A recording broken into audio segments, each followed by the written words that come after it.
जय हिंद, जय हिंद, जय हिंद।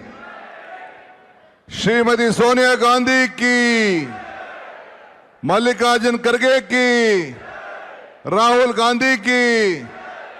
ಬಂಧುಗಳೇ, ಸುಮ್ಮನೆ ಇರು ಬಂಧುಗಳೇ, ತಾವೆಲ್ಲ ಕೂಡ ವೇದಿಕೆಯಲ್ಲಿ ನಮ್ಮ ಕಾಂಗ್ರೆಸ್ ಪಕ್ಷದ ಅಧ್ಯಕ್ಷರಾದಂಥ ಎಐಸಿಸಿ ಅಧ್ಯಕ್ಷರಾದಂಥ ಶ್ರೀ ಮಲ್ಲಿಕಾರ್ಜುನ್ ಖರ್ಗೆ ಸಾಹೇಬ್ರೆ,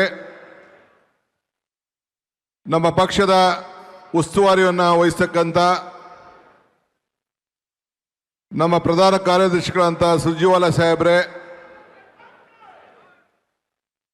ಮಾಜಿ ಮುಖ್ಯಮಂತ್ರಿಗಳಂತ ಸಿದ್ದರಾಮಯ್ಯ ಸಾಹೇಬ್ರೆ, ನಮ್ಮ ಹಿರಿಯರಂತ ಮಾಜಿ ಮುಖ್ಯಮಂತ್ರಿಗಳಂತ ವೀರಪ್ಪ ಮೊಯ್ಲಿ ಸಾಹೇಬ್ರೆ, ನೂತನವಾಗಿ ಈ ನನ್ನ ಹತ್ತಿರ ನಿಮ್ಮೆಲ್ಲರ ಆಶೀರ್ವಾದದಿಂದ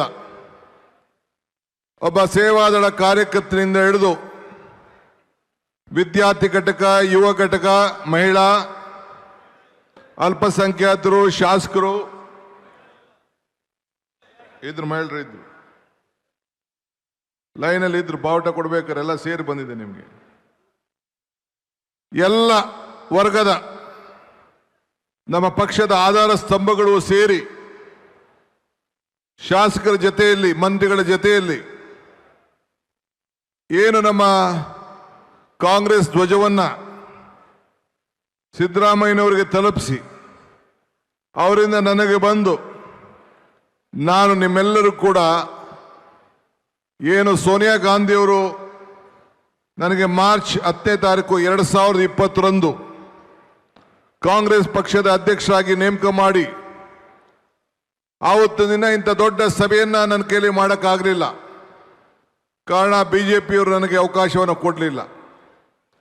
ಆದರೆ ಪ್ರತಿಯೊಂದು ಪಂಚಾಯಿತಿಯಲ್ಲೂ ಕೂಡ ಹೊಸ ಇತಿಹಾಸವನ್ನು ಸೃಷ್ಟಿ ಮಾಡಿ ಝೂಮ್ನಲ್ಲಿ 11,000ಕ್ಕೂ ಹೆಚ್ಚು ಕಡೆ ಆ ಝೂಮ್ ಮುಖಾಂತರ ಪ್ರತಿಜ್ಞಾನ ಸ್ವೀಕಾರ ಮಾಡಿ ಸಂವಿಧಾನವನ್ನು ಪಠಿಸಿ ಆವತ್ತು ನಾನು ದಿನೇಶ್ ಗುಂಡೂರಾವ್ ಹತ್ರ ಅಧಿಕಾರವನ್ನು ತೆಗೆದುಕೊಂಡೆ. ಆ ಸಾಕ್ಷಿ ಆದಮೇಲೆ ಇವತ್ತು ಮತ್ತೆ ನಾನು ಇಡೀ ರಾಜ್ಯವನ್ನು ನಿಮ್ಮೆಲ್ಲರ ವಿಶ್ವಾಸದಿಂದ, ನಿಮ್ಮೆಲ್ಲರ ಸಹಕಾರದಿಂದ ನಾನು ನಿರೀಕ್ಷೆ ಮಟ್ಟದಲ್ಲಿ ಸೇವೆ ಎಷ್ಟು ಮಟ್ಟಕ್ಕೆ ಮಾಡಿದ್ದೀನೋ ಅಂತೇಳಿ ನಿಮಗೆಲ್ಲ ಅರಿವಿದೆ. ಕೆಲವು ತಪ್ಪುಗಳಾಗಿರ್ಬೋದು, ಒಳ್ಳೆಯ ಕೆಲಸಗಳಾಗಿರ್ಬೋದು, ಆದರೆ ನಾನು ಶಕ್ತಿ ಮೀರಿ ನನ್ನ ಕಾರ್ಯಕರ್ತರಿಗೆ ಸೇವೆಯನ್ನು ಮಾಡಿದ್ದೇನೆ ಅಂತೇಳಿ ನನ್ನ ಆತ್ಮಕ್ಕೆ ವಿಶ್ವಾಸ ಇದೆ. ನಾನು ಸ್ವಲ್ಪ ಮನುಷ್ಯ, ನನ್ನ ಕೈಲಿ ಅನೇಕ ತಪ್ಪುಗಳು ಕೂಡ ಆಗಿರ್ಬೋದು.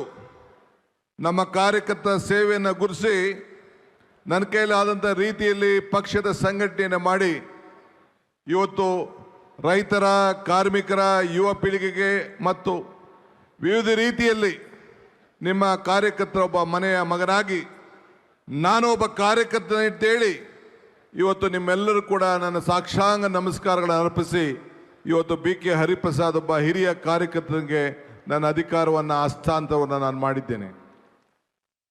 ನಾನು ಆಗಾಗ ಒಂದು ಮಾತು ಹೇಳ್ತಾ ಇರ್ತೀನಿ, ಕಾಂಗ್ರೆಸ್ ಶಕ್ತಿ ದೇಶದ ಶಕ್ತಿ, ಕಾಂಗ್ರೆಸ್ ಇತಿಹಾಸ ಈ ದೇಶದ ಇತಿಹಾಸ. ಕಾಂಗ್ರೆಸ್ ಅಧಿಕಾರಕ್ಕೆ ಬಂದರೆ ಎಲ್ಲ ವರ್ಗದ ಜನರು ಅಧಿಕಾರಕ್ಕೆ ಬಂದಂಗೆ ಅಂತ ಹೇಳಿ ಇವತ್ತು ನಾವೆಲ್ಲ ವಿರೋಧ ಪಕ್ಷದಲ್ಲಿದ್ದಾಗ ಕೋವಿಡ್ ಸಂದರ್ಭದಲ್ಲಿ ಇವತ್ತು ನಾನು ಮತ್ತು ಸಿದ್ದರಾಮಯ್ಯನವ್ರನ್ನ ಅವತ್ತು ವಿರೋಧ ಪಕ್ಷದ ನಾಯಕರಾಗಿ ಮತ್ತೆ ಆಯ್ಕೆಯನ್ನು ಶ್ರೀಮತಿ ಸೋನಿಯಾ ಗಾಂಧಿಯವರು ಮಾಡಿದ್ರು. ನಾವಿಬ್ಬರು ಜೊತೆ ಸೇರಿ ನಿಮ್ಮೆಲ್ಲರನ್ನು ಕೂಡ ಒಟ್ಟಿಗೆ ತೆಗೆದುಕೊಂಡೋಗಿ ಈ ದೇಶದ ಐಕ್ಯತೆ, ಈ ದೇಶದ ಸಮಗ್ರತೆ, ಈ ದೇಶದ ಶಾಂತಿ ಮತ್ತು ನಮ್ಮ ಸಂವಿಧಾನವನ್ನು ರಕ್ಷಣೆ ಮಾಡಬೇಕು ಅಂತ ಹೇಳಿ ಸಂಕಲ್ಪವನ್ನು ಮಾಡಿ ಅವತ್ತು ಮಲ್ಲಿಕಾರ್ಜುನ್ ಖರ್ಗೆ ಸಾಹೇಬರು ವಿರೋಧ ಪಕ್ಷದ ನಾಯಕರಾಗಿ ಅವತ್ತು ಕೂಡ ಆ ಒಂದು ಅದ್ಭುತವಾದಂಥ ಕಾರ್ಯಕ್ರಮಕ್ಕೆ ಸಾಕ್ಷಿಯಾಗಿದ್ದು. ಶ್ರೀ ವೇಣುಗೋಪಾಲ್ ಅವರು ನಮ್ಮ ಪಕ್ಷದ ಪ್ರಧಾನ ಕಾರ್ಯದರ್ಶಿಯಾಗಿ ಅವತ್ತು ಕೂಡ ಸಾಕ್ಷಿಯಾಗಿದ್ದರು. ಫೋನಲ್ಲಿ ಶ್ರೀಮತಿ ಸೋನಿಯಾ ಗಾಂಧಿಯವರು, ರಾಹುಲ್ ಗಾಂಧಿಯವರು ಮತ್ತು ಪ್ರಿಯಾಂಕಾ ಗಾಂಧಿಯವರು ಕೂಡ ನನಗೆ ಸಂದೇಶವನ್ನು ಕೊಟ್ಟು ಆಶೀರ್ವಾದವನ್ನು ಮಾಡಿದ್ದನ್ನು ನಾವು ಮರೆಯಲಿಕ್ಕೆ ಸಾಧ್ಯ ಇಲ್ಲ. ಅಂಥ ಶುಭ ಗಳಿಗೆಯಲ್ಲಿ ಆ ಪ್ರತಿಜ್ಞೆಯನ್ನು ಸ್ವೀಕಾರ ಮಾಡಿ ಆವತ್ತು ಅಧಿಕಾರವನ್ನು ನಿಮ್ಮೆಲ್ಲರ ಸಮ್ಮುಖದಲ್ಲಿ ಪಡೆದೆ. ಕೋವಿಡ್ ಸಂದರ್ಭ, ನಾವ್ಯಾರೂ ಮನೆಯಿಂದ ಹೊರಗಡೆ ಹೋಗ್ಲಿಕ್ಕಾಗಲಿಲ್ಲ. ನನ್ನ ವರ್ಕಿಂಗ್ ಪ್ರೆಸಿಡೆಂಟ್ಸು, ಅವತ್ತಂದಿದ್ದಂಥ ಎಲ್ಲ ನಾಯಕರುಗಳು ಎಲ್ಲರೂ ಕೂಡ ಕೈ ಜೋಡಿಸಿ ಆ ಕೊರೋನಾದಲ್ಲಿ ಸುಮಾರು ಎಲ್ಲ ಶಾಸಕರನ್ನ, ಅವತ್ತಿದ್ದಂಥ ಶಾಸಕರನ್ನ, ಮಾಜಿ ಶಾಸಕರನ್ನ, ನಮ್ಮ ಎಲ್ಲ ಘಟಕದ ಮುಖ್ಯಾಧ್ಯಕ್ಷರನ್ನೆಲ್ಲ ತೆಗೆದುಕೊಂಡು ಇವತ್ತು ನಾವು ಅನೇಕ ಸಮಸ್ಯೆಗಳನ್ನು ಎದುರಿಸ್ತು. ಸಾವಿರಾರು ಜನಕ್ಕೆ, ಲಕ್ಷಾಂತರ ಜನಕ್ಕೆ ಫುಡ್ ಕಿಟ್ ಕೊಟ್ಟು ಬೆಲೆ ಕುಸಿಗೆ ಆಯ್ತಿತ್ತು. ದ್ರಾಕ್ಷಿ ಬೆಲೆ ಬೇರೆ 5 ರೂಪಾಯಿ ಆಗ್ತಿತ್ತು. ಅವತ್ತೆಲ್ಲ ಕೂಡ ಇಡೀ ನಮ್ಮ ರೈತ ಕುಟುಂಬಗಳಿಗೆ ಭೇಟಿ ಕೊಟ್ಟು ಆತ್ಮಧೈರ್ಯವನ್ನು ತುಂಬಿ ಅವತ್ತು ಕೂಡ ಬೆಲೆ ಏರಿಕೆಯನ್ನು ನಿಯಂತ್ರಣ ಮಾಡಬೇಕು, ಇವತ್ತು ಆ ಒಂದು ರೈತರಿಗೆ ಸಂಕಟಕ್ಕೆ ಪಾಲಾಗಬೇಕು ಅಂತೇಳಿ ಕೋಟ್ಯಾಂತರ ರೂಪಾಯಿ ಹಣವನ್ನು ನಮ್ಮ ಕಾಂಗ್ರೆಸ್ ಕಾರ್ಯಕರ್ತರು ಖರ್ಚು ಮಾಡಿ ಇವತ್ತು ಎಲ್ಲರೂ ಕೂಡ ಉಚಿತವಾಗಿ ಫುಡ್ ಕಿಟ್ ಅಲ್ಲದೆ ನಮ್ಮ ತರಕಾರಿಗಳನ್ನು ಕೂಡ ಒದಗಿಸ್ಕೊಟ್ಟದ್ದು ತಾವೆಲ್ಲ ಸಾಕ್ಷಿಯಾಗಿ ನಾವು ನೋಡಿದ್ರಿ. ಅನೇಕರು ಇವತ್ತು ಖರ್ಗೆ ಸಾಹೇಬರು ಮನೆಗೆ ಯಾದಗಿರವರು ಹುಡುಕೊಂಡು ಹೋಗ್ತಾ ಇದ್ರು. ನಾನು ಮನೇಲಿದ್ದೆ. ಯಾರು ಬಸ್ಗೆ ಹೋಗ್ಬೇಕಾಯ್ತು. BJP ಸರ್ಕಾರ 700 ರೂಪಾಯಿ ಯಾದಗಿರಿಗೆ ಇದ್ದಂಥ ಬಸ್ ಚಾರ್ಜನ್ನು 3200 ರೂಪಾಯಿ ಕೊಡಬೇಕು, 3 ಕೊಡಬೇಕು ಅಂತೇಳಿ ಹೋಗಿ ಹೇಳ್ತಿದ್ರು. ಅವ್ರು ಬಂದು ನನ್ನನ್ನು ಭೇಟಿ ಮಾಡಿದ್ರು.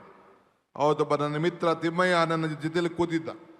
ನಾವೆಲ್ಲ ಸೇರಿ ಮಾತಾಡಿಕೊಂಡು ತಕ್ಷಣ ಸಿದ್ದರಾಮಯ್ಯನವ್ರ ಹತ್ರ ಮಾತಾಡಿದೆ. ಇನ್ನು ನನ್ನ ಅಧಿಕಾರದ ಹಸ್ತಾಂತರ ನನಗೆ ಅಫಿಷಿಯಲ್ ಆಗಿ ಆಗಿರಲಿಲ್ಲ. ದಿನೇಶ್ ಗುಂಡ್ರಾಯರ್ನ ಅವತ್ತು ಕರೆಸಿ ಅವ್ರಿಗೆ ಒಪ್ಪಿಗೆಯನ್ನು ಪಡ್ಕೊಂಡು ಅವ್ರ ಹತ್ರ ಚೆಕ್ಕಿಗೆ ಸಿಗ್ನೇಚರ್ ಮಾಡಿ 1 ಕೋಟಿ ರೂಪಾಯಿ ಹಣವನ್ನು KSRTCಗೆ ಕೊಟ್ಟು ಎಲ್ಲ ನಮ್ಮ ಕಾರ್ಮಿಕರು, ನಮ್ಮ ರೈತರು ವಾಪಸ್ ಅವ್ರ ಊರಿಗೆ ಹೋಗಬೇಕು ಅಂತೇಳಿ ತೆಗೆದುಕೊಂಡಂಥ ಒಂದು ತೀರ್ಮಾನ ಇಡೀ ದೇಶಕ್ಕೆ ಒಂದು ದೊಡ್ಡ ಸಂದೇಶವನ್ನು ಕಳಿಸುವಂಥ ಕೆಲಸವನ್ನು ಇವತ್ತು ನಾವು ಮಾಡಿದೋ. ಇಡೀ ದೇಶ ನಮ್ಮ ತೀರ್ಮಾನವನ್ನು ಒಪ್ತು. ಇವತ್ತು ತಾವೆಲ್ಲ ನೆನಪಿರ್ಬೋದು, ಆಕ್ಸಿಜನ್ನಲ್ಲಿ 36 ಜನ ಪಿಲಿ ಅಂತ ಹೇಳಿ ನಮ್ಮ ಜನ ಸತ್ರು. ನಾನು ಸಿದ್ದರಾಮಯ್ಯನವರು ಇಬ್ಬರು ಓದೋ, ಟ್ರಯಲ್ ಮಾಡ್ದೋ, ಪರಿಸ್ಥಿತಿಯನ್ನು ನೋಡ್ದೋ, ವಿಧಾನಸಭೆಯಲ್ಲಿ ಚರ್ಚೆ ಮಾಡ್ದೋ. ಇವತ್ತು ಆದಂಥ ಅನ್ಯಾಯಕ್ಕೆ ಕೊಟ್ಟನ್ನ ಮಾತು ಕೊಟ್ಟು ಅಲ್ಲಿ ಇವತ್ತು ಏನು ಅವತ್ತು ಜನ ಸತ್ತಿದ್ರು ಅವರೆಲ್ಲರೂ ಕೂಡ ಮುಂದಿನ ದಿನ ನಾವು ನ್ಯಾಯವನ್ನು ಒದಗಿಸ್ಕೊಡ್ತೇವೆ ಅಂತೇಳಿ ಮಾತು ಕೊಟ್ಟು ಇವತ್ತು ಶರಣ್ ಪ್ರಕಾಶ್ ಮಂತ್ರಿಗಳು ಇಲ್ಲೇ ಇದ್ದಾರೆ, ವೆಂಕಟೇಶ್ ಅವರು ಇಲ್ಲೇ ಇದ್ದಾರೆ. ಅವರ ಮುಖಂಡತ್ವದಲ್ಲಿ ಯಾರು ಅವತ್ತು ಸತ್ತಿದ್ದಾರೆ, ಏನು ಮಾತು ಕೊಟ್ಟಿದ್ದೋ ಆ 33 ಜನಕ್ಕೂ ಕೂಡ ಸರ್ಕಾರದ ಉಚಿತವಾದಂಥ ನೌಕರಿಯನ್ನು ಕೊಟ್ಟು ಇವತ್ತು ನಮ್ಮೆಲ್ಲರೂ ಕೂಡ ಒಂದು ಶಕ್ತಿ ಕೊಟ್ಟ ಮಾತನ್ನು ಇವತ್ತು ಉಳಿಸ್ಕೊಂಡಿದ್ದೇವೆ ಅಂತ ಹೇಳ್ಕೊಳ್ಳಿಕ್ಕೆ ನನಗೆ ಬಹಳ ಸಂತೋಷ ಆಗ್ತದೆ.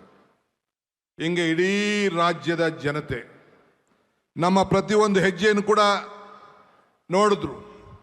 ಕೃಷಿ ಕಾಯ್ದೆ ಬಂತು. ಕೇಂದ್ರ ಸರ್ಕಾರ ಕೃಷಿ ಕಾಯ್ದೆಯನ್ನು ನಮ್ಮೆಲ್ಲರ ಹೋರಾಟದಲ್ಲಿ ಬೆಂಗಳೂರಿನಲ್ಲೂ ಕೂಡ ಹೋರಾಟವನ್ನು ಮಾಡಿ ವಾಪಸ್ ತೆಗೆದುಕೊಳ್ಬೇಕಾದಂಥ ಒಂದು ಪರಿಸ್ಥಿತಿ, ಅನಿವಾರ್ಯತೆಯನ್ನು ಬಂತು. ಇಂದಿನ ಬೆಲೆ ಏರಿಕೆ, ಎತ್ತಿನಗಾಡಿನಲ್ಲಿ ಮೆರವಣಿಗೆ, ಸೈಕಲ್ ಜಾಥಾ, ಟಾಂಗಾ ಜಾಥಾ ಇವೆಲ್ಲ ಕೂಡ ಮಾಡಿ ಇವತ್ತು ಅನೇಕ ಹೋರಾಟಗಳನ್ನು ಮಾಡಿ ಆವತ್ತಿನ ಕಾಲದಲ್ಲಿ 2 ಮಂತ್ರಿಗಳು ಕೂಡ ರಾಜೀನಾಮೆಯನ್ನು ಕೊಡಿಸ್ಬೇಕಂತ ಅನಿವಾರ್ಯತೆ ಕೂಡ ಬಂತು. ರಾಷ್ಟ್ರಧ್ವಜ ಅಪಮಾನ ಮಾಡಿದಂಥ ಈಶ್ವರಪ್ಪನವ್ರಿಗೂ ಕೂಡ ನಾವು ರಾಜೀನಾಮೆ ಕೊಡಿಸ್ಬೇಕಂತ ಒಂದು ಪರಿಸ್ಥಿತಿ ತಾವೆಲ್ಲ ನೋಡಿದ್ರಿ. PSIನಲ್ಲಿ ಆಕ್ರಮಣ, ಸೋನಿಯಾ ಗಾಂಧಿ ಅವರ ವಿರುದ್ಧ ಕೊಟ್ಟಂಥ ಕಿರುಕುಳ, ಇವತ್ತು ರಾಹುಲ್ ಗಾಂಧಿ ಅವರಿಗೆ ಮಾಡಿದಂಥ ಅನೇಕ ಖಂಡನೆಯ ಪ್ರತಿಭಟನೆ, ಇವತ್ತು ನಮ್ಮ ಸಂಸತ್ ಸದಸ್ಯರನ್ನೆಲ್ಲ ವಿರೋಧ ಪಕ್ಷದವರು ನಮ್ಮನ್ನ ವಜಾ ಮಾಡಿ ಅವ್ರಿಗೆ ಮಾಡಿದಂಥ ಅವಮಾನ, ಇದೆಲ್ಲದೂ ಕೂಡ ಗಮನದಲ್ಲಿಟ್ಕೊಂಡು ನಾವು ಹೋರಾಟವನ್ನು ಮಾಡಿದೆವು. ಬಂಧುಗಳೇ, ಈ ದೇಶದಲ್ಲಿ ನೀವು ಕೂಡ ಇತಿಹಾಸವನ್ನು ಸೃಷ್ಟಿಸಿದ್ದೀರಿ.